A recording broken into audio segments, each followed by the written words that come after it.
So from Firstfruits up to Shavuot. So we're in the middle, so we're about 2 weeks into that time, leading up to Shavuot.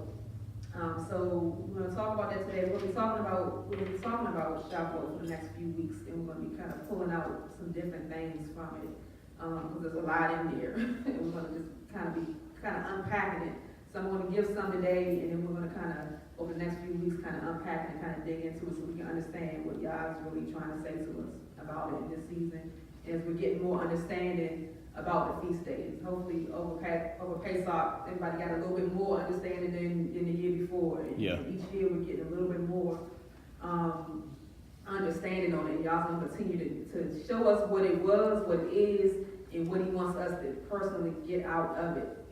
And as we were praying and stuff today, I just want to encourage the elders. I was thinking about how you've been rooted trees for a long time. you've been rooted in your relationship with the Most High. You've been growing, and so y'all bringing this new understanding. It may not have been a part of your understanding, in doing that rooting process, but y'all's grafting this understanding into that tree that's already been made stable. Mm-hmm. So you've already been a stable tree. He's bringing more understanding to you. So you're just grafting that understanding into what he's already established in his relationship with you, and how he's already rooted you. He's just bringing those new things in, and just bringing it into something that's already enriched.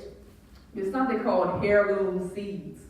I don't know if you ever heard of heirloom seeds. So you plant regular seeds of vegetation or whatever. You go to the store, you go to Walmart or whatever, and get some seeds and plant it. But heirloom seeds are seeds that come from vegetation that's been planted over a long period of time. Mm-hmm. So I know people that sell heirloom seeds. It's something they've been growing this and cultivating this vegetation for years and years and years. And the seeds are coming from something that's already been cultivated. It's not something that's brand new, because we know that when something is continual, when the land is continually nurtured, the richness and the fertility of it, and the richness of the nutrients and everything is different from something that you just start today or tomorrow. Just like we were saying, in the third year, but then in the fourth year, they partake of it. So there's something about that aging process. There's something about that cultivation over the years that gives it more richness and more vitality. There's something deeper in it. So the fruit that comes forth from that is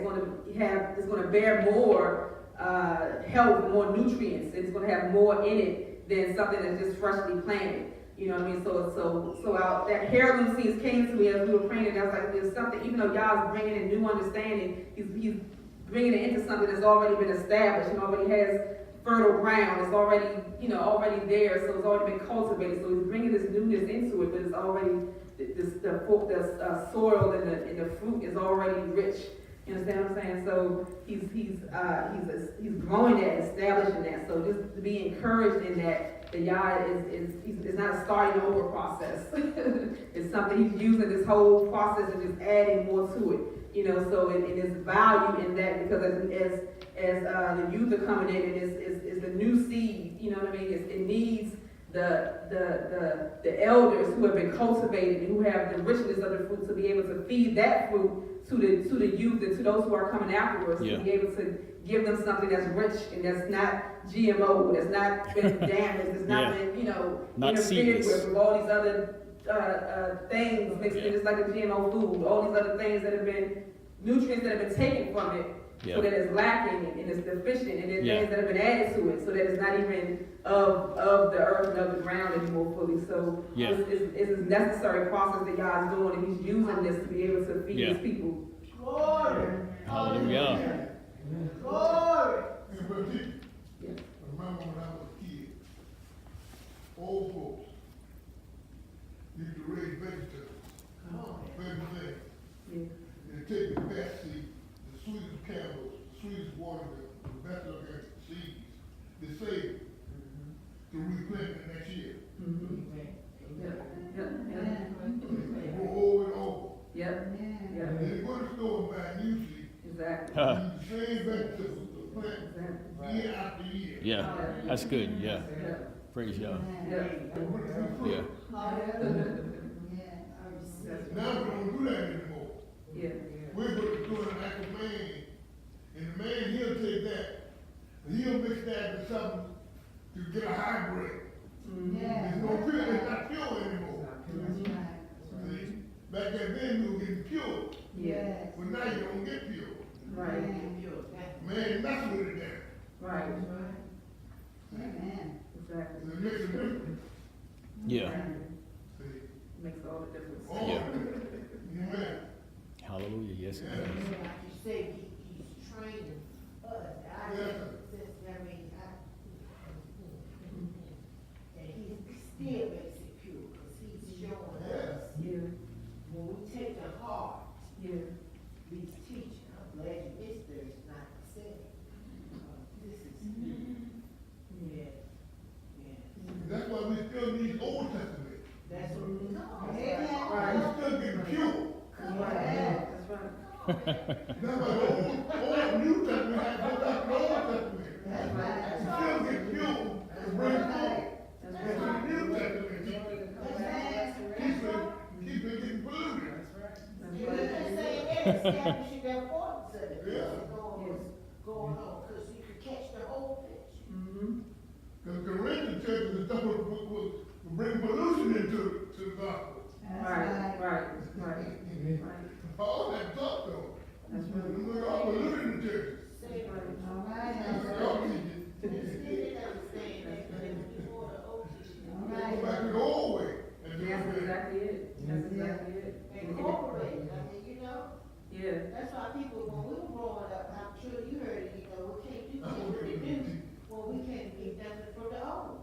Yeah. We need one, just like we need the other. Right. Yeah. That's right. Right on. Yeah. This is important, this statement, this conversation between you and Ellen, establish it. Oh yeah. Oh yeah. Yes, for me, I mean, you know, that's the newness that started in and cultivated to what he's already established. That's right. That's right. Hallelujah. That's right. When you brought that up, that's how the word has gotten polluted by cutting it off from the fruits. When you just take, even though there's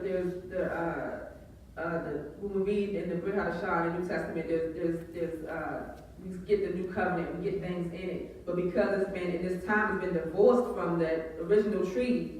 We divorced from the original covenant, the original understanding. That's where all the false things can come into it. You know what I mean? So that's why we're in a situation now. That's why we're coming back now and just learning these things and just coming to understand, because it's been cut off. The old has been cut off from what should have continued. Like you're saying, it should continue the whole time. Yeah. It should have just kept continuing. Yeah. That's seed. Right. So it should have been one tree. Yeah. You know, but new seeds were taken and planted a different tree. Say It it. looks similar. You know Yeah. what I'm saying? If you take some heirloom seeds and plant something that's been cultivated over and taken it from that and cultivated over the years, and you take some new seed and plant, they'll look similar, but the value of it's going to be different. When you eat the fruit, it's going to be different. Yeah. Then they're going to be different. You're not going to get the same. And then over time, and sometimes it takes time, it's over time. Because you can eat something now and it seems like it's okay, but then 20 years later, you realize your body is deficient of nutrients and you're not getting the things. You might start going into Alzheimer's early. You see generation after generation, it's like, what happened? What changed? Mhm. You know, everything appeared on the surface to be the same, but the value of it, the depth of it, Teach it. the nutrients Yeah. in it was different. That's good. Amen. So this is good, because that's what Firstfruits of Shavuot is about. This is part of what he's trying to teach us in this process. It's part of what this is about. You know, God shows, he does things in the natural and shows the spiritual from it. You know, so he's showing us two things at one time. He wants us to get the natural part of it, Mm-hmm. you know, and because it's for our natural good. And then he's showing us a spiritual understanding in the midst of it. And they both go hand in hand. Amen. So let's Amen. turn to Deuteronomy chapter 16.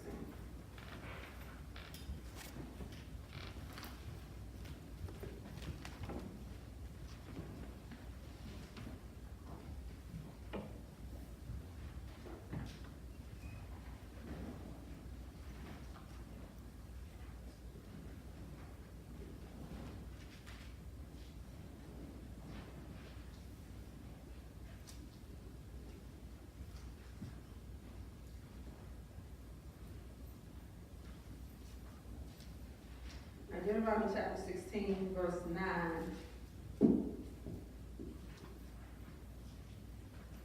So I'll start at verse 8. It says, 6 days you eat unleavened bread, and on the 7th day there is a closing festival to Yahuwah your Elohim. You do no work. So that's the closing of the Feast of Unleavened Bread. And from that point, in the midst of that, doing first fruits. In verse 9 it says, count 7 weeks for yourself. Begin to count 7 weeks from the time you begin to put the sickle to the grain. And you shall perform the festival of Shavuot to Yahuwah your Elohim, according to the voluntary offerings from your hand, which you gave as Yahuwah your Elohim blesses you. And you shall rejoice before Yahuwah your Elohim, you and your son and your daughter, and your male servant and your female servant, and the Levite who is within your gates, and the stranger and the fatherless and the widow who are in your midst, at the place where Yahuwah your Elohim chooses to make his name dwell. So it says we're going to count 7 weeks of 7 weeks for ourselves. So it's 49 days altogether. Then on the 50th day is Shavuot. So we have 7 weeks count, which is 49 days. So we're in, like I said, we're in the midst of that now. We're about 2 weeks into that right now.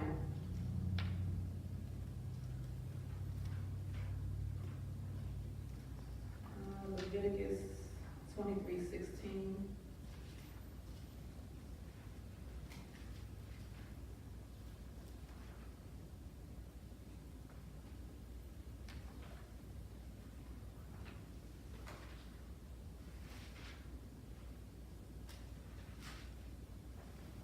And I'm going to start at verse 10.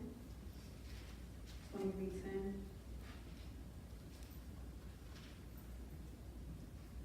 Speak to the children of Israel, and you shall say to them, when you come into the land which I give you, and shall reap its harvest, then you shall bring the sheaf of the firstfruits of your harvest to the priest. And he shall wave the sheaf before Yahuwah for your acceptance. On the morrow, after the Sabbath, the priest waves it. And on that day when you wave the sheaf, you shall prepare a male lamb, a year old, a perfect one, as an ascending offering to Yahuwah. So this is what happened. This is what they were to do. This is talking about right now the first fruits offering. And this is when you take the first fruits. So when the first fruits that are ripe, when the first fruits offering, the first fruits that are ripe, ready to be harvested, you take a sheaf from that, and that's offered up to the Most High. So it says, on that day when you wave the sheaf, you shall prepare a male lamb, a year old, a perfect one, as an ascending offering to Yahuwah. So we know that Yahusha was offered up as the first fruits offering. So after Pesach, when he was resurrected, he was presented up to the Most High. And he is our first fruits. He's the first fruits of those who are to come. The first fruits of those who are to come. So this is the first fruits offering. And then it says, down to verse 15, and from the morrow after the Sabbath, from the day that you brought the sheaf of the wave offering, you shall count for yourselves 7 completed Sabbaths. Until the morrow after the 7th Sabbath, you count 50 days. Then you shall bring a new grain offering to Yahuwah. So at the end of this count, it's still, some people still refer to this as first fruits. It's called, this festival is called the Feast of Weeks because it's weeks. It's also called the Festival of the Harvest. Some people sometimes it's referred to as first fruits because you're still getting the first fruits, but now it's of the different various fruits that are that they have in the land. So it's still part of the first fruits, but just like Yahusha was the first fruits of many who will to come. When this second harvest comes in on Shavuot, it's the first fruits of the people of the earth. So it's the first fruits of his people. So Yahusha was the first fruits, but then after this time count, there's the first fruits of the people. And we're gonna get it more deep into it. It says, verse 17, bring from your dwellings for a wave offering 2 loaves of bread, of 2 tenths of the ephah of fine flour. They are baked with leaven, first fruits to Yahuwah. And besides the bread, you shall bring 7 lambs, a year old, perfect ones, and one young bull, 2 rams. So with this offering, there's 2 loaves of bread that are also going to be a part of this offering. And this bread has leaven. So we came out of unleavened bread, but in that there was no leaven in the bread. But now once this new grain is brought forth, now it's going to have leaven in the bread from this new grain. So just remember that. Remember that. Like I said, we're going to be unfolding this over the next few weeks. And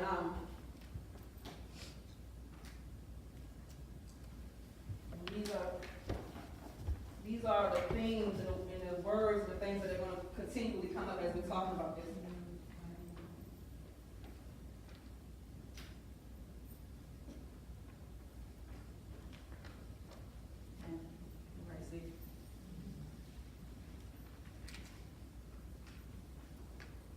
So land, fruit, harvest, Ruach, which is spirit, Messiah. These are all these elements we're going to be pulling out from over these next couple of weeks. Let's turn to Psalms chapter 1.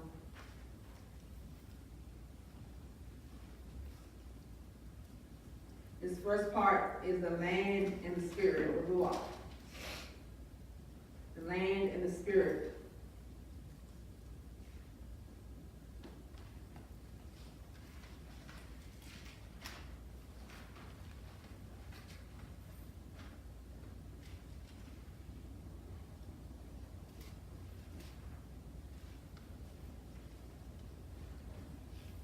Psalms chapter 1.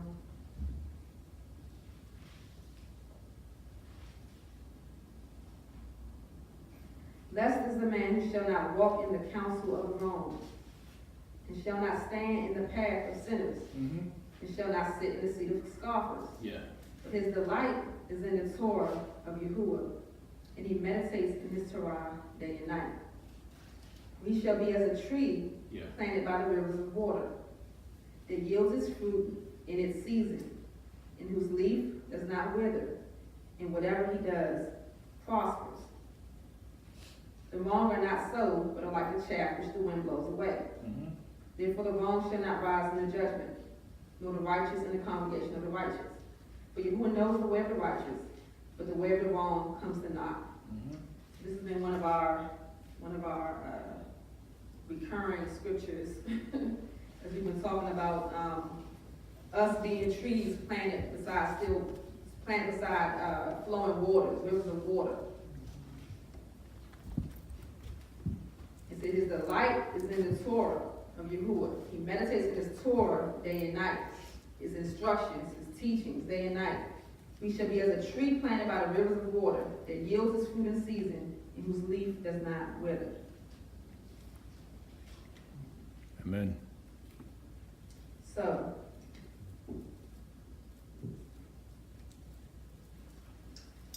hold on to that.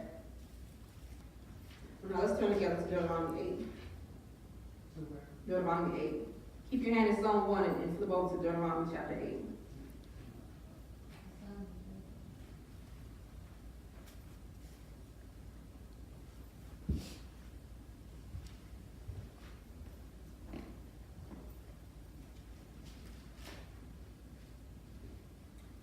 Deuteronomy chapter 8 says, guard to do every command which I command you today, that you might live and shall increase and go in and shall possess the land of which Yahuwah swore to your fathers.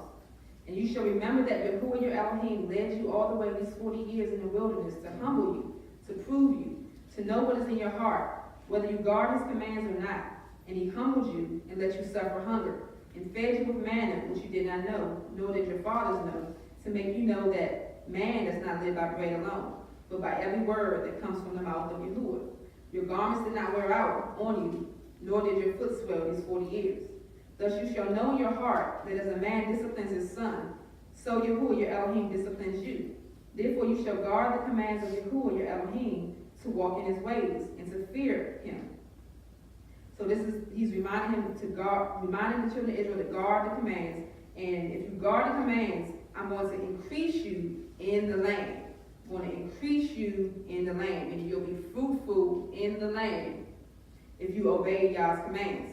You'll be fruitful. You'll be like a tree planted beside the waters, because you're walking not in the counsel of the ungodly, but you're walking in the counsel of his word, of his commands, of his teachings. So as you walk in that, you'll be increased in the land. You'll be fruitful. That's what a tree that's planted beside the waters is. It is fruitful. So then it says, verse 7, for Yahuwah your Elohim is bringing you into a good land, a land of streams of water, of fountains and springs that flow out of valleys and hills. So this whole description is talking about water. It says, I'm bringing you to a good land. And part of the reason this land is good is because it's a land of streams of water, fountains, springs that flow out of valleys and flow out of hills. So this land has plenty of water for that whatever grows in it to be able to be nurtured by it. So then it says a land of wheat, barley, vines, fig trees, and pomegranates, a land of olive oil and honey, a land in which you eat bread without scarcity, in which you do not lack at all, a land whose stones are iron, and out of whose hills you dig copper. You shall eat and be satisfied, and shall bless Yahuwah your Elohim for the good land which he has given you. So you're going to bless Yah because you're going to be satisfied in this land. This land is going to be fertile. It's going to be fruitful. It's going to give the increase. It's going to be plenty in this land. And it's going to be that way because of how Yah is going to increase the land. And Yah is going to increase the land because of the obedience of the people. So this is relevant because turn to Genesis chapter 3.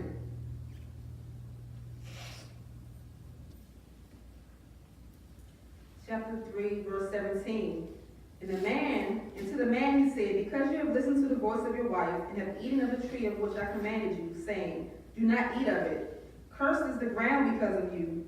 In toil you are to eat of it all the days of your life.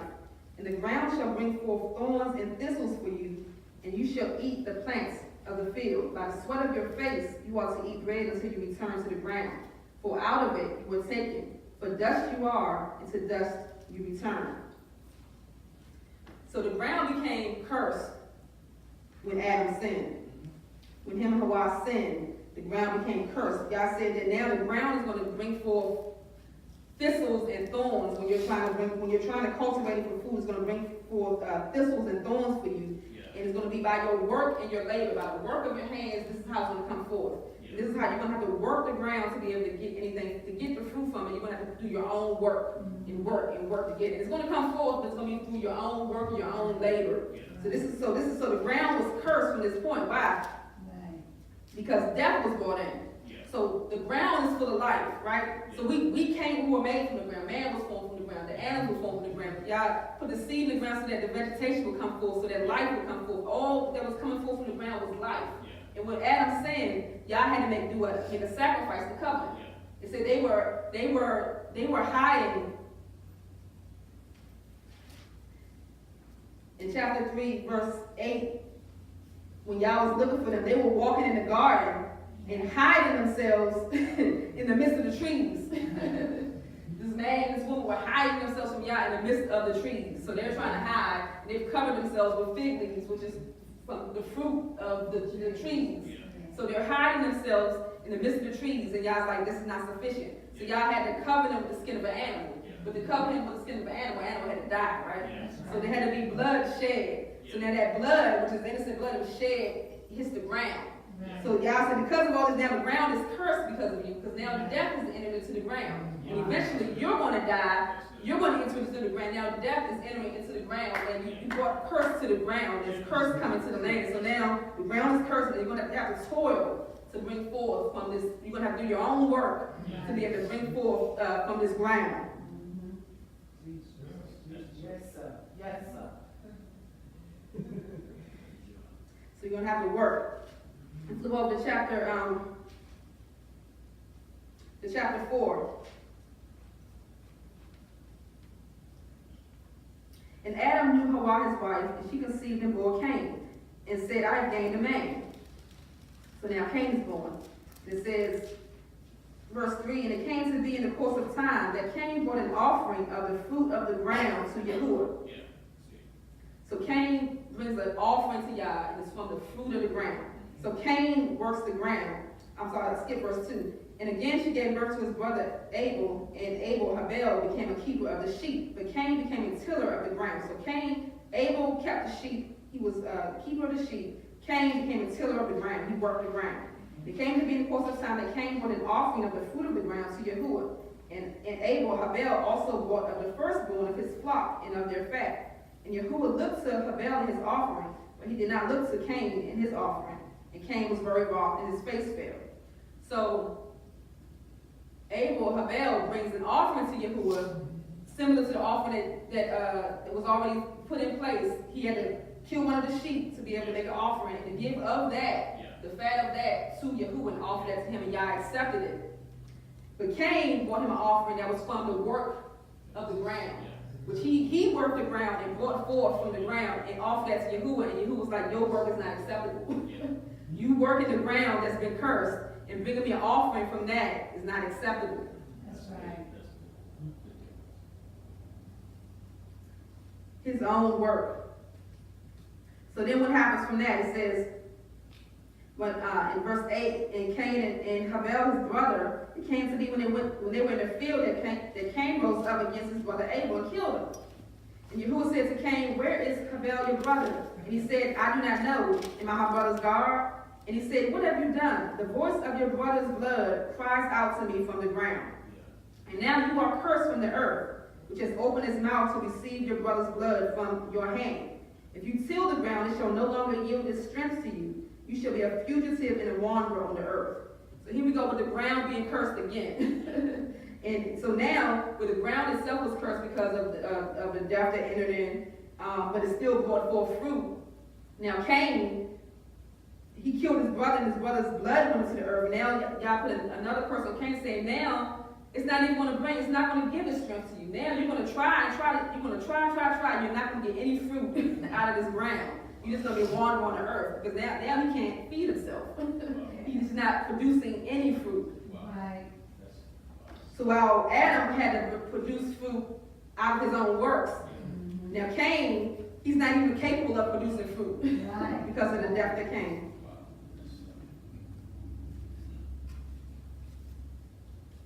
So this is the state that the earth is in, because after this there's much bloodshed. There's much innocent blood shed on the earth. So the ground is continuing to receive all of this death. The ground is and man is continuing to toil in his own works. So this is the state that the earth is in when Yah makes the nation of Israel a nation. It says, I'm going to bring you to a land that's flowing in milk and honey. Right. I'm going to bring you to a land, a place that's producing fruit. That's good. Amen. So this is why this is significant for him to say that. You know what I'm saying? Because the ground, man is in his own work. Man is lost in his own work. Yeah. And either toiling to bring forth fruit, or he's not bringing forth any fruit at all. Right. And y'all say, I'm going to take a peep and move him to a place that's prosperous, where it's going to be increased, where the land will be increased and it will flow in fruit. Yes.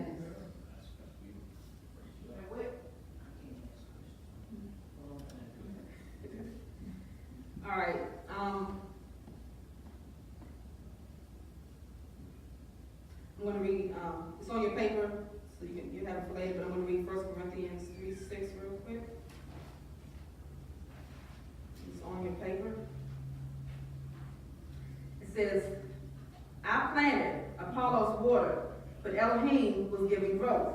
Right. So neither he who plants nor he who waters is any at all, but Elohim, Yah, who gives the increase. And he who plants and he who waters are one, and each one shall receive his own reward according to his own labor. And it says that Yah gives the increase. So in the land of Israel, Yah was who blessed the land and caused it to give increase. That's why we say when we read in Deuteronomy chapter 8, it says, guard to do every command which I command you today, that you might live and shall increase and go in and shall possess the land. And the land's gonna bring forth fruit because Yah is adding the increase. Right. He's adding the increase to the land. Yes, they have to do their sowing and their reaping. They have to do their sowing and their reaping. But Yah is going to bless the land so that it gives forth the fruit for them to be able to eat of.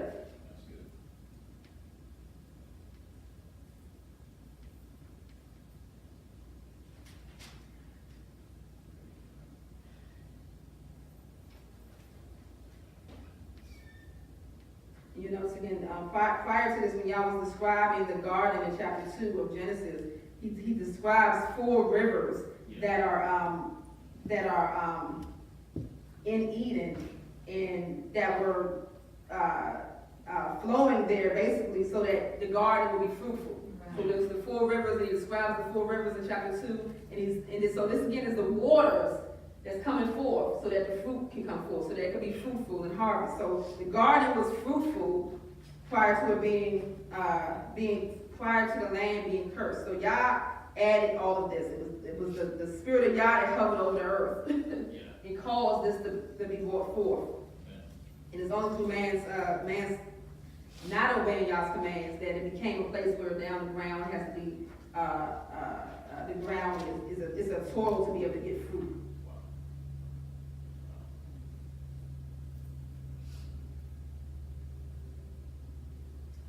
Turn to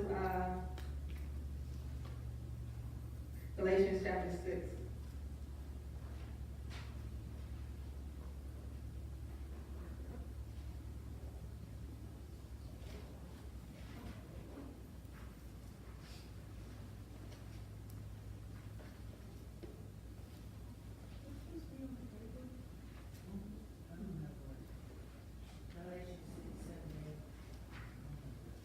You don't have the right paper?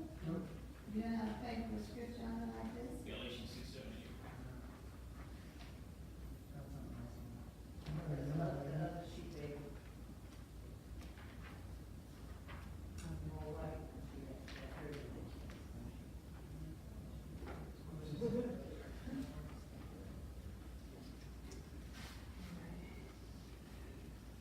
Galatians chapter 6, verse 7. Do not be led astray. Yah is not mocked, for whatever man sows, that he shall also reap. Because he who sows to his own flesh shall reap corruption from the flesh. But he who sows to the Spirit shall reap everlasting life from the Spirit. He who sows to the flesh shall reap corruption from the flesh, death. When you sow to your own flesh, you reap corruption from that. It brings forth death. When you sow seeds, when you sow to the Spirit, you reap everlasting life from the Spirit. It says, let us not lose heart in doing good, for in due season we shall reap if we do not grow weary. It was talking about the process of sowing and reaping. Flip right over to chapter 5, in verse 16. It says, and I say, walk in the Spirit, and you shall not accomplish the lust of the flesh. For the flesh lusts against the Spirit, and the Spirit against the flesh. And these are opposed to each other, so that you do not do what you desire to do. But if you are led by the Spirit, you are not under Torah, not under this law of sin and death. And the works of the flesh are well known, which are these: adultery, whoring, uncleanness, indecency, idolatry, drug sorcery, hatred, quarrels, jealousies, fits of rage, selfish ambition, dissensions, factions, envy, murder, drunkenness, wild parties, and the like, of which I forewarn you, even as I also said before, that those who practice such as these shall not inherit the kingdom of Elohim. So this is all the fruit of sowing to the flesh. All these things equal in death. It's like how the land found itself in a place where only all the workers of man are bringing forth this type of fruit. Man doing his own work and his own strength and his own thoughts and his own ways are bringing forth all of these things that lead to death. And it says, verse 22, but the fruit of the Spirit is love, joy, peace, patience, kindness, goodness, trustworthiness, gentleness, self-control. Against such there is no sword, there's no law, there's no instruction against these things. And those who are of Messiah have impaled the flesh, have put to death the flesh with its passions and the desires. If we live in the Spirit, let us also walk in the Spirit. So the fruit of the Spirit is you get love and joy and peace and patience. All these are fruit of the Spirit. So in Shavuot, and we'll be going more into it, going to Acts, and when Yahushua fulfilled Shavuot, we'll be going into that. Not today, but we'll be going into that over the next few weeks. But we know that at Shavuot, when Yahushua fulfilled Shavuot, that's when he sent the Ruach. That's when he sent the Spirit. The Spirit came. So the Spirit came, and it says the fruit of the Spirit is love, joy, peace, patience, kindness, goodness, trustworthiness, gentleness, self-control. All these things are the fruit that comes forth from having the Spirit. Right. And Yah gives the Spirit. Yeah. And the Spirit bears this fruit. Yeah. It's not of our own work. Right. The Spirit brings forth that fruit when we walk with the Spirit. Yeah. So as we obey Yah and walk in the Spirit, this is the fruit that we start to see from our lives. This is what comes forth because Yah gives the increase. The increase comes from the Spirit. It's not that I cultivate love and I make, goodness and I make, I don't do this of my own working, of my own flesh. But as I walk in the Spirit, as I receive the Spirit that He gave, that He sent, and I walk in that Spirit, then this fruit starts to come forth. These things start to manifest out of the Spirit. Yah gives the increase. Yeah. That's good.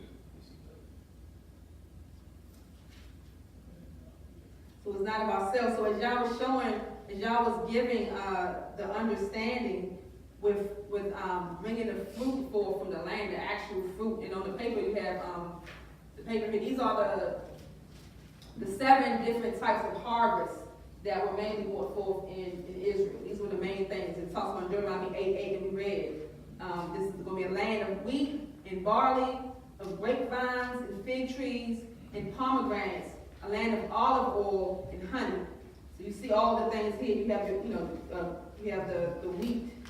To the right is the fig trees, and you have the barley, you have the pomegranate, you have the grapevines, you have the olives and the oil. And then at the bottom of the dates, there was honey that was brought forth from honey combs there from bees, but there was also honey that was brought forth from dates. So that was what they, it's debatable as to which one they're talking about when, but dates were cultivated there. They took honey from the dates.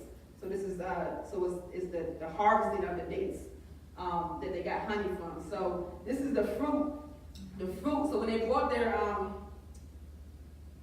let's go to Deuteronomy chapter 26. Yeah.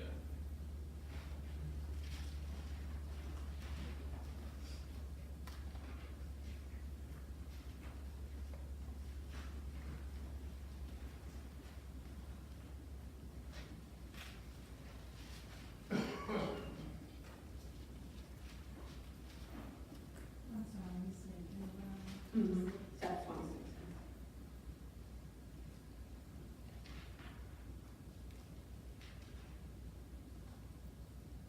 Verse 1.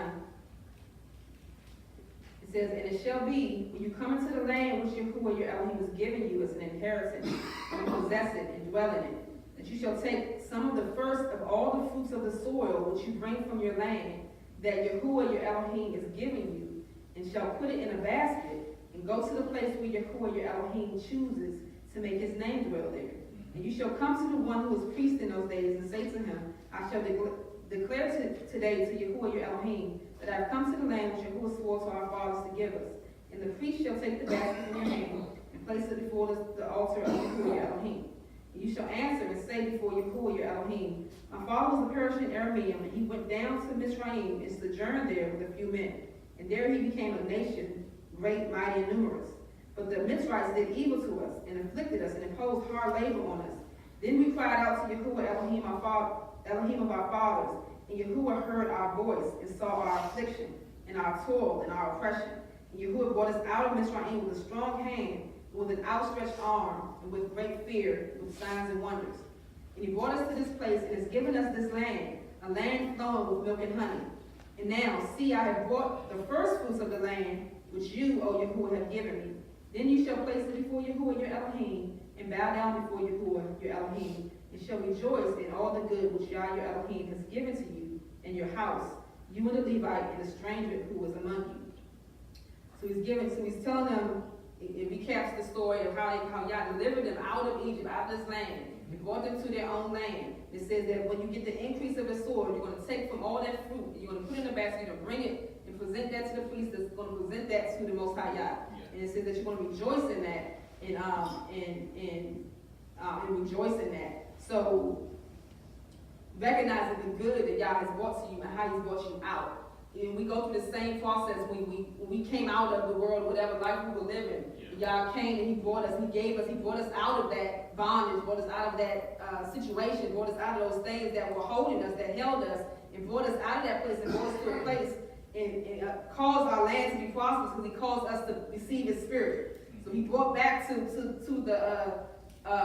our land His Ruach, and add that increase. So from that, he says, when I add that increase to you, you're going to bring me the first fruits of that. You're going to bring me the fruit of that. So we offer him the fruit of the Spirit that we walk in. So as we walk with him, as we receive his word and receive understanding of his teaching, we walk in the fruit, we walk in the Spirit, and we offer up the fruit to him. Yeah.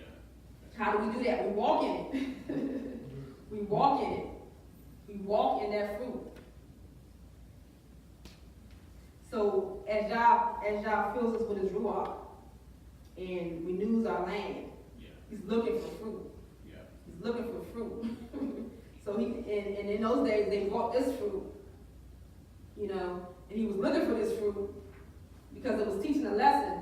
But when he sees us today, he's brought us the Ruach and say, now I want to see the fruit that's brought forth from that.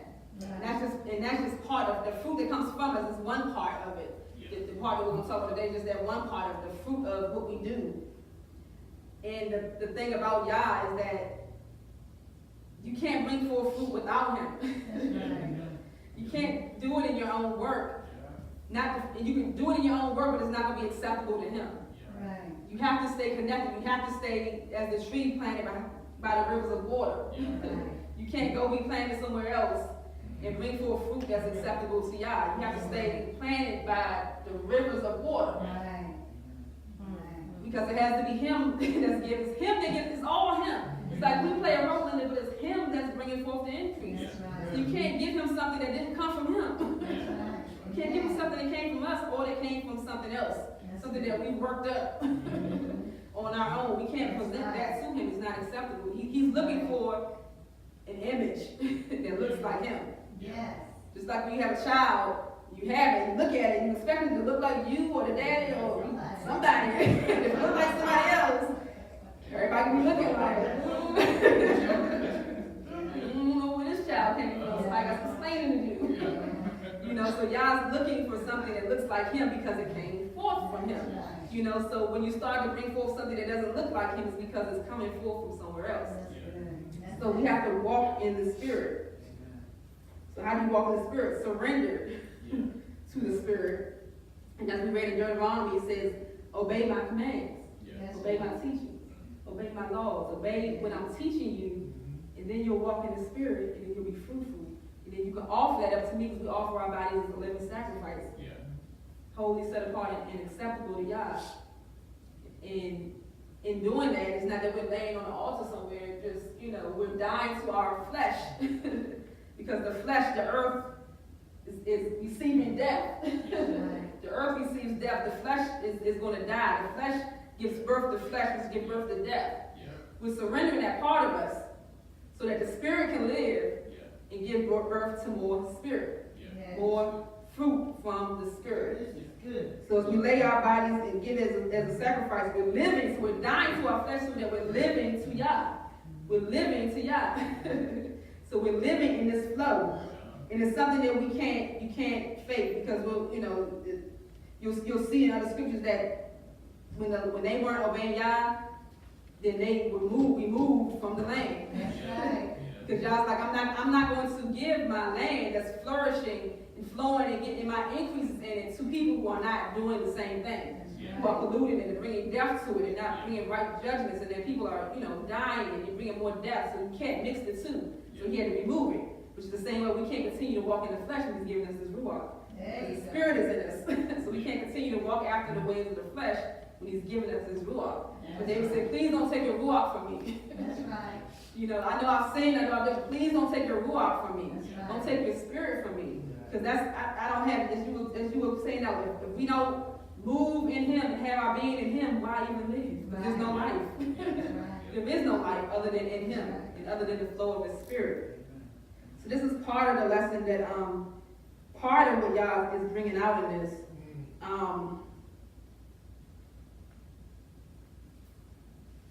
And the part I want to rest in today is understanding the relationship between the land and the fruit and the actual physical part of bringing these things forth, and then actually in understanding how the Spirit relates to that, how it relates to that. It's going to make more and more sense each week, and we go on. We're going to pull more out of it, pull more out of it, unfold it, unpack it as the time goes on, so that by the time we're building up to Shavuot, which is when the Spirit was given.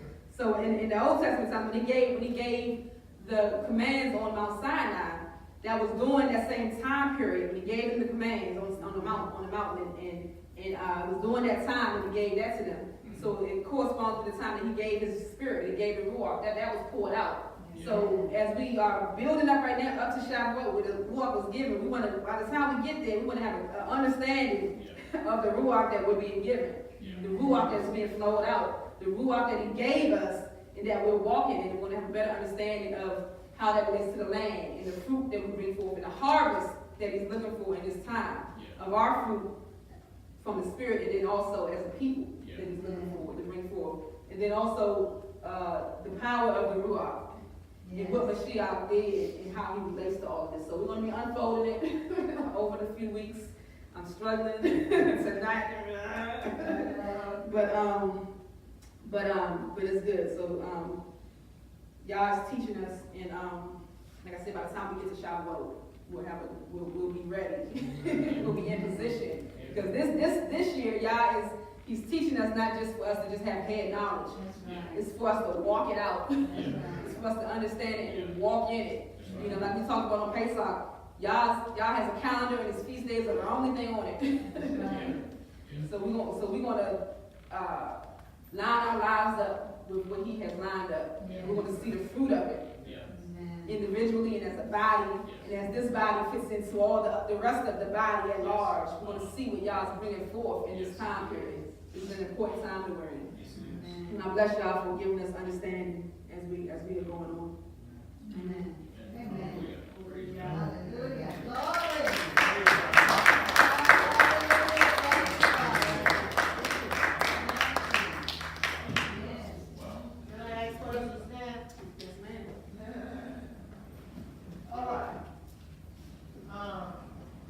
Plant by the rivers of water. And you said earlier that in Genesis 2, the river supplied being fruit. Now that was before it was cursed? Right. Okay. So after it was cursed, then you went to Galatians and said you know, whatever you reap, so you will reap. So he's teaching us how to go and steal, because he gives the increase. I want to make sure I get the essence of what you're saying. Because he gives the increase, it comes in the Spirit where you give to Yah, but he will give you the increase. See, this is new to me. I mean, the way it's put here. I don't know about him. How do you walk in the fruit of the Spirit? You say you just present your body a living sacrifice, always open to what the Holy Spirit is saying. Right. So we can live more like a spirit being. Because you heard me saying, I don't always walk in the Spirit. So you try to walk in the Spirit as much as you can according to what you teach. Right. You do it. Yes. I'm understanding this. This is already is revelation for me. That's great. Okay? So we that's why Paul said I want to be to all or whatever. He can I'll never get that right, but you got an answer. You got an answer, you try to do what you can to all God's people as much as you can, because he did walk in the Spirit, because he was the carrier from the Old Testament to the New Testament of understanding. So that's what you try to be, prepared and all from the old school meaning. When you get this, because when I started out, I got the revelation of the Passover. Now I'm getting revelation for the Passover. I got a touch of that because I won't here for whatever reason, but I did get a decent understanding of unleavened bread. Okay? And now I'm understanding the procedure. I mean, I guess they had to go through it, but I'm just understanding. In order to get the Holy Ghost like you're supposed to have, to be able to be the representative of the Holy Spirit, you got to understand A to B to C. Is that right? So therefore, that's how you can be the rivers of living water. When you stay plugged in. And go back and kind of read over these verses and just stay plugged. Okay, I'll talk to you yesterday. That's the power, how you get the power of the Ruach. Oh, yeah. following those steps. I don't know what I'm not scripture. trying to be mechanical, I want to be able to flow. Yeah. I understand, but because I'm not just at the beginning of it, I'm in the, I want to add the new to the old and blend it in, so I can move in that understanding he's already given. Yeah. Oh, yeah. He's bad, I can't think, I don't know what the scripture is, but it says, I give my ruach to those who obey me. Yeah.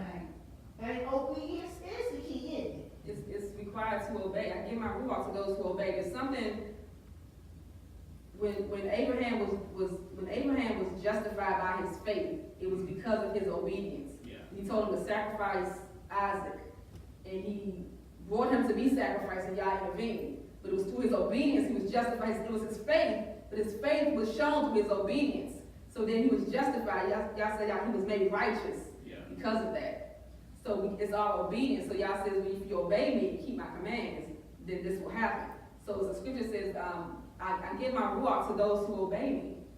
I don't know about nobody else, but I came out of the things I came out of, I had to obey him before he filled me with his ruach. Right. And he filled me with it while I was in the midst of anything. You know what I'm saying? He was like, when you obey me, you surrender, you give it up, and then I fill you with my ruach. Yeah. I give my ruach to those who obey me, because there can't be a mixture between the two. Yeah. And it's funny how things stick with you. TBN, getting movies all the time during the season. But this time when we talk about giving Isaac to the Lord, he gave him as a sacrifice ready, revolution, all that. But I believe his wife or somebody asked him about a question, and his answer sticks with me. He said, the Lord will provide. Right. He showed me that he don't stop and think about whatever. He's just gonna do what the Lord said. And he's gonna provide as a result of it. Bless God, he was willing to give his own son. I mean, that's just next to God, giving us his own begotten son. That's what it was. He provided. That was a foreshadow of Father giving his son. I got you. He provides, the Father provides for us through our obedience. Yeah. Right. Yeah. Through our obedience, he provides, not like, as you said, working up stuff on our own. Right. That's not him providing, that's you making a way. Yeah. So that's when he becomes your Jehovah Jireh. Yeah. Yeah.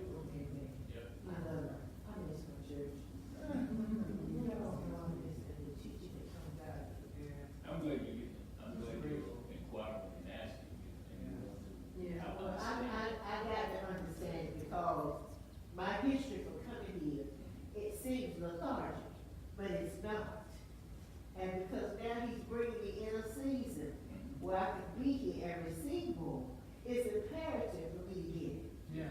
Because I'm not here and blessed like y'all are. Please understand how blessed you are to be here every week to get this from the teacher.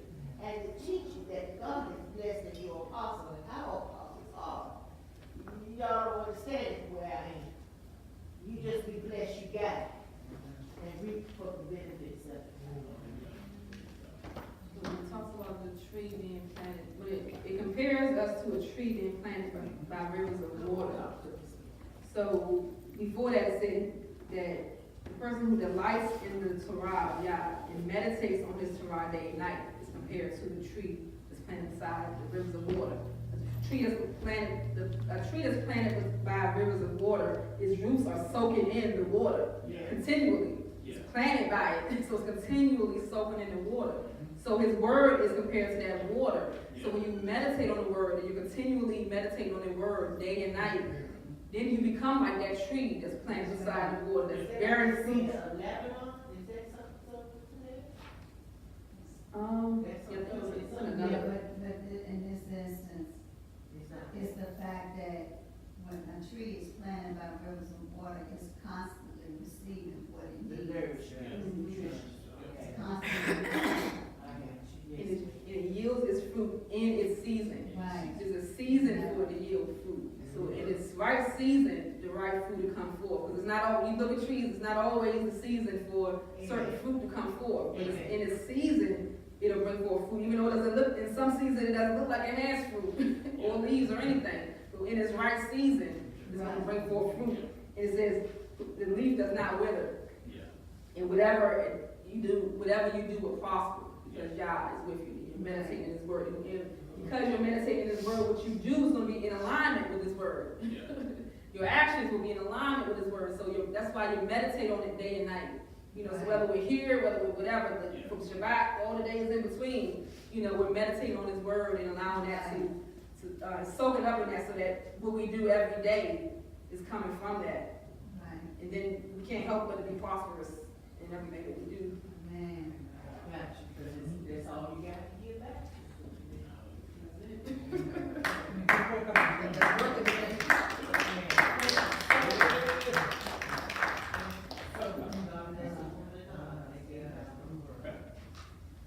And then the scripture says the steps of a righteous man are ordered by God.